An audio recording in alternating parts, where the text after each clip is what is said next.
Hello, this is your forever Suntturi, Suntturi. Sophomore year brings about a new process of course registration, the mileage system. For the Shinchon freshmen new to this system, Suntturi has prepared a detailed video about the process. Let me introduce to you cracking the mileage system. The mileage course registration will start on February 14th and end on the 15th. You can check the results of your betting on February 16th, and on the 17th and 18th, you can make changes during the additional enrollment period. The add and drop period will be on March 4th through 8th. During the mileage course registration, you are given a predetermined number of mileages, which can be used to bet on the courses that you want to enroll in. There is no first come first served during the mileage course registration, so you can bet whenever you want during the registration period without worrying about time disadvantages. Not waking up early during break to go to a PC cafe? This is the true privilege of the mileage system. The mileage given to you is calculated by the formula the maximum course credits allowed per semester times 4, so for most of you, 72 or 76 mileages will be given. But make sure to check since each major can have a different maximum course credits allowed per semester. There's no additional mileage given for extra credits taken in the previous semesters. This is an example of a mileage distribution on the courses a student wants to take in the semester.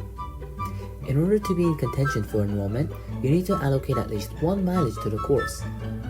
When allocating your mileage, there is also a restriction on the maximum number of mileage allowed per course, referred to as the max mileage.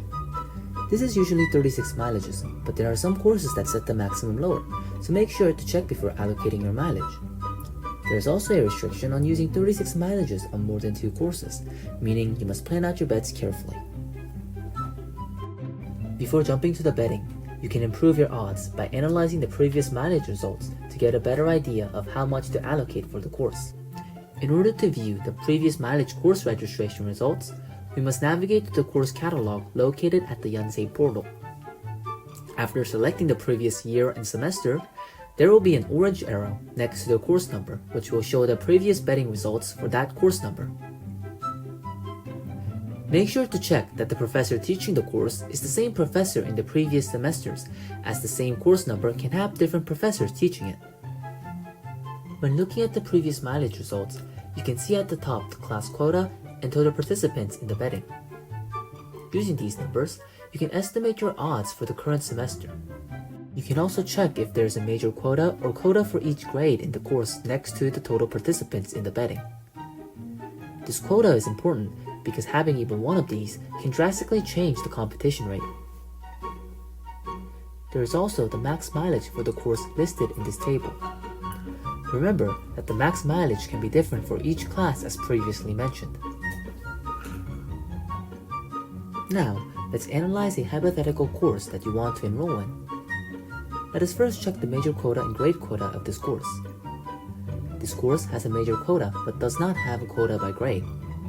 The existence of a major quota of 80 means that the calculation of the odds will change according to whether you are majoring in the subject or not.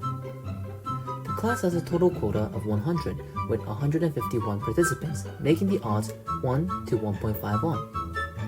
But if you are majoring in the subject, then we can count that the participants are 98, making the odds 1 to 1.225.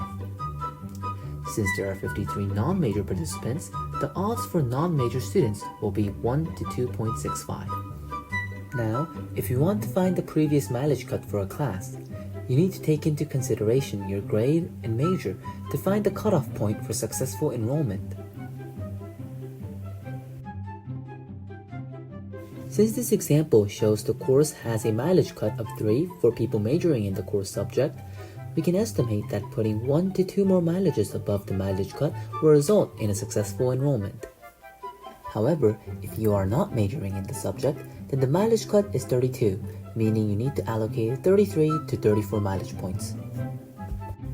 Now that you have checked your mileage cut, you need to allocate the mileage among the courses that you want to take wisely.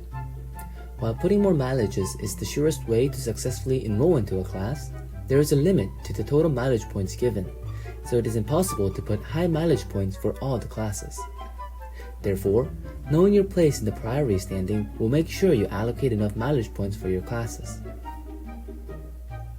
The following are the standards for the priority given to people with the same mileage points. The most important ones to look at here are number 4 and 6.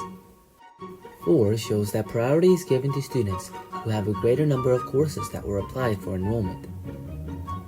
The maximum number of courses accounted for this priority is up to 6 because there are different maximum applicable credits for different majors. Furthermore, classes like chapel, social engagement, and UT seminar are not included in the calculation of this priority. This means that it is beneficial to allocate 1 credit to fill 6 courses applied for enrollment even if you plan to enroll in only 4 to 5 courses. There is also another priority based on whether it is a first-time enrollment or a repeat. So, if you are repeating a course, you must allocate 2 to 3 more mileages than if you are enrolling for the first time to maximize your chances. But what should you do if you do not have any mileage points left over for chapel? A small tip when allocating mileages is to not worry about chapel. If you have spare mileage points, you can always allocate a point to chapel, but you can also enroll in chapel during the additional course enrollment period or add and drop period, since the quota is always very large. This can save you mileage points to allocate to other courses. The last topics we will talk about are the additional course enrollment period, add and drop period, and increase in quota. While the other two you have heard before, the additional course enrollment period will be new to you. During the mileage course registration, a waiting number is given according to the priority system. This waiting number becomes the basis for the additional course enrollment period. So even if you fail to enroll into a class, there is a possibility that you can still enroll into the class during the additional course enrollment period. If there are too many people in front of you on the waiting list, you can drop the class and choose another class with leftover quota or classes with smaller waiting lists to fill out your course schedule.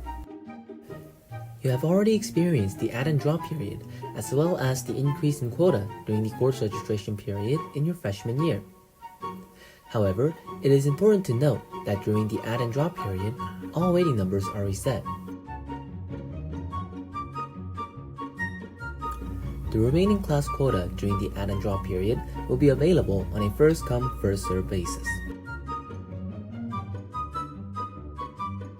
Increase in quota depends on the professor's jurisdiction, and during the additional course enrollment and add and drop period, it is possible that the professor can increase the class quota. This has been everything about the mileage course registration. While it seems very complicated, at least you don't have to wake up early to go to a PC cafe, right? We hope that you ace your allocation of mileages and successfully enroll in all your classes. Suntturi wishes all our hubae Yontteuri the best of luck in their college life.